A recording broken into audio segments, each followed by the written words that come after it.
दादा अजीत पवार का निधन हुए काफी वक्त हो गया है, लेकिन अभी भी कुछ सवाल ऐसे हैं जो खड़े हो रहे हैं। अभी भी कुछ सवाल ऐसे हैं जिसका जवाब नहीं मिल पाया है कि क्या दादा अजीत पवार की जो स्थिति हुई या जो उनका पूरा प्लेन हादसा हुआ, क्या वो एक हादसा था या एक बड़ी साजिश थी। हालांकि अपने दर्शकों को बता दें कि एक ब्लैक बॉक्स है, उसका जिक्र हो रहा है और ये कहा जाता है कि भैया जब भी प्लेन दुर्घटना होती है तो उसमें ब्लैक बॉक्स होता है और वो सुरक्षित रहता है, उसके जरिए पता लगता है कि हादसे की असली वजह क्या है। लेकिन अब जो खबर निकल कर सामने आ रही है वो तो चौंकाने वाली है। ना सिर्फ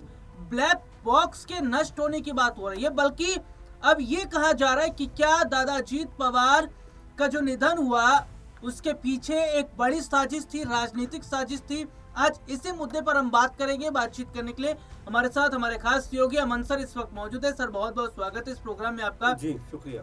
सर, महाराष्ट्र के जो डिप्टी सीएम अजीत पवार की बात करते हैं तो एक प्लेन हादसा होता है, उस प्लेन हादसे में उनकी डेथ हो जाती है और हालांकि ये कहा जाता है कि ये एक हादसा था और पायलट की गलती की वजह से ये हादसा हुआ।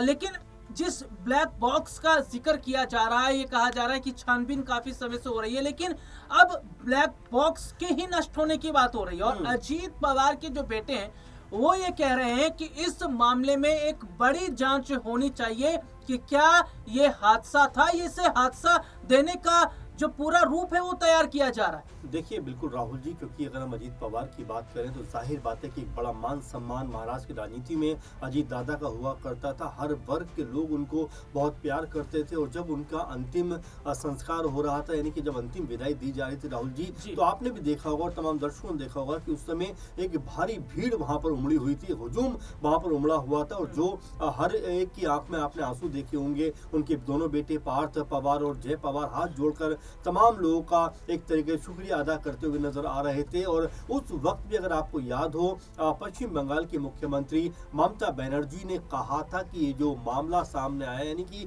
विमान जो दुर्घटना हुई है, ये हादसा नहीं बल्कि इसमें उनको साजिश की बू आ रही है। उसके बाद अखिलेश यादव ने भी ममता बनर्जी की हाँ में हाँ मिलाते हुए कहा था कि भाई वाकई में इस पूरे मामले की जांच होनी चाहिए, क्योंकि जिस तरह से दुखद हादसा हुआ है वाकई कई तरह के सवाल खड़े करता है। उस वक्त शरद पवार ने ये कहा था और फिर देवेंद्र फडणवीस ने भी ये बात कही थी कि किसी भी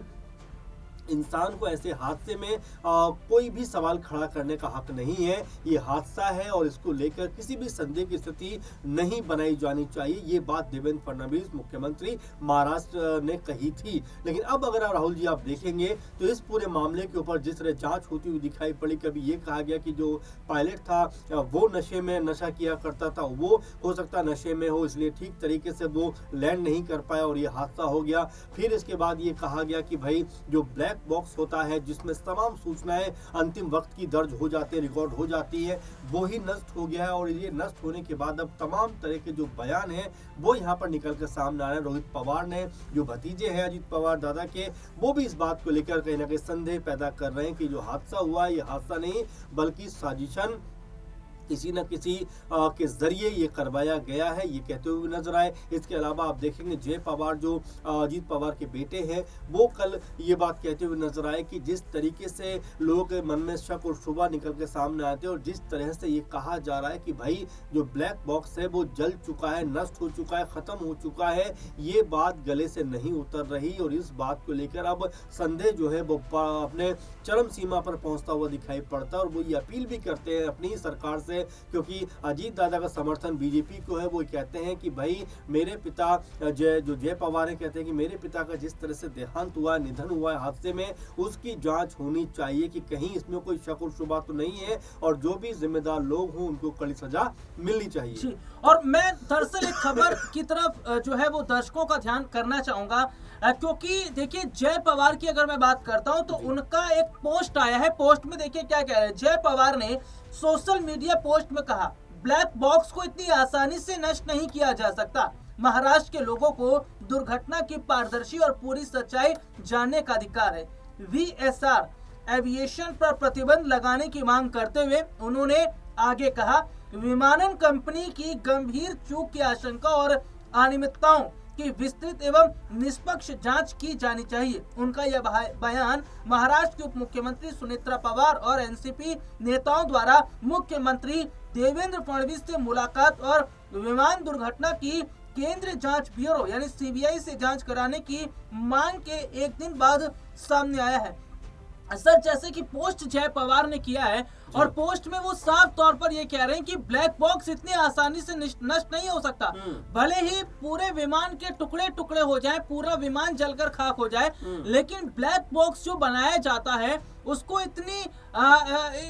ठोस तरीके से बनाया जाता है, इस तरीके के मेटल उसमें लगाए जाते हैं कि पूरा प्लेन जल जाए लेकिन ब्लैक बॉक्स नहीं जलेगा। और ब्लैक बॉक्स से ही पता लगता है कि आखिरकार हादसे की वजह क्या है। देखिए, जाहिर बात है, इस बात को लेकर लगातार चर्चाएं उठ रही हैं कि आखिर इतनी आसानी से ये बात कैसे कही जा सकती है कि जो ब्लैक बॉक्स है वो जल गया है, नष्ट हो गया है, खत्म हो गया है। और इस बात को लेकर अब कहा जा रहा है कि क्या कोई साजिश तो नहीं थी जिसके तहत ये बात सब कही जा रही, क्योंकि कभी पायलट के ऊपर बात कही जा रही है, कभी विजिबिलिटी के ऊपर बात कही जा रही है, कभी जो है अब ये कहा जा रहा है कि ब्लैक बॉक्स जो है वो खत्म हो चुका है, नष्ट हो चुका है। इसी मद्देनजर सुनेत्रा पवार जो अभी उप मुख्यमंत्री भी है महाराष्ट्र की और अजीत दादा की पत्नी है, वो ये बात कहती हुई नजर आती है कि भाई इस पूरे मामले की जांच जो है वो सीबीआई के द्वारा की जानी चाहिए, ताकि जो निष्पक्ष इस पर जांच हो, निष्पक्ष जो छानबीन हो, उसके बाद मामला पूरी तरह से साफ होता हुआ दिखाई पड़े। तो राहुल जी, आप समझ सकते हैं कि यहाँ पर अगर देखा जाए तो अब परिवार के लोग जो अब तक खामोश थे, अब तक उतनी ज्यादा इस पे बात नहीं कर रहे थे, वो यहाँ पर खुलकर सामने आ रहे हैं, खुलकर अपनी बात को रख रहे हैं कि भाई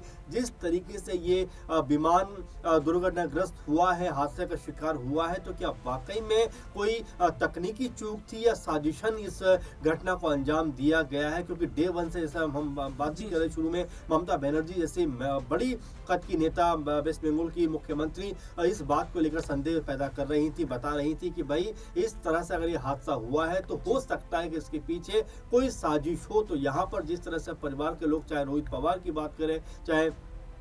सुनेत्रा पवार की बात करें, चाहे जय पवार की बात करें या और परिवार के लोगों की बात करें, और संजय राउत की अगर यहाँ पे जिक्र कर लें तो बाकायदा उन्होंने तो सदन में खड़े होकर, संसद में खड़े होकर इस बात के ऊपर अपनी आवाज को बुलंद किया था कि जिस तरह से हादसा हुआ है उसकी निष्पक्ष जांच होनी चाहिए, ताकि पूरी तरह से तस्वीर साफ होती हुई दिखाई पड़े। क्योंकि जिस तरीके से हादसा हुआ है, न सिर्फ ये अजीत दादा के परिवार के लिए क्षति है, बल्कि महाराष्ट्र और तमाम देश के लिए क्षति है कि इस तरह से अजीत पवार का जाना और इस तरह से दुनिया से उनका चले जाना कहीं ना कहीं सबके अंदर एक शोक जरूर लेकर आया है। तो अगर कोई भी इसमें शक और शुबा की गुंजाइश अगर बनती है, कहीं भी आपको ऐसा लगता है कि कोई भी लेवल पे कि इसमें साजिश की अगर बू आती है, तो उसके ऊपर आपको जांच करनी चाहिए। अब हो सकता है इस मसले के ऊपर सरकार जो है गंभीरता से विचार करती हुई नजर आए और यहाँ पर जांच और ज्यादा मजबूत और अलग अलग पहलुओं पे होती हुई दिखाई पड़े। लेकिन फिलहाल ये जरूर कहा जा सकता है राहुल जी कि अब अजीत दादा के परिवार ने जिस तरीके से आवाज बुलंद की है, उसके बाद ये मामला अब तूल पकड़ता हुआ नजर आएगा। जी, और वाकई जिस तरीके से यहाँ पर देखा जा रहा है कि जो अजीत पवार हैं, उनके निधन पर अब तमाम तरीके के सवाल जो हैं और ज्यादा गहराते नजर आ रहे हैं और ज्यादा सवाल खड़े हो रहे हैं कि क्या वाकई राजनीतिक साजिश का शिकार हुए हैं अजीत पवार। और जिस तरीके से परिजनों की भी मांग है कि इस मामले की अब सीबीआई जांच होनी चाहिए, तो क्या अगर सीबीआई जांच होती है तो इसमें कई बड़े और अगर बात करें तो जो दिग्गज लोग हैं वो फंसते नजर आएंगे। हालांकि अब देखना होगा सीबीआई जांच की मांग जो दादा अजीत पवार के जो परिजन हैं, उनके जो बेटे हैं, वो जो कर रहे हैं, क्या वो होती है या फिर नहीं। फिलहाल आज के इस प्रोग्राम में इतना ही। आपसे फिर दोबारा मुलाकात होगी, तब तक के लिए इजाजत दीजिए। नमस्कार।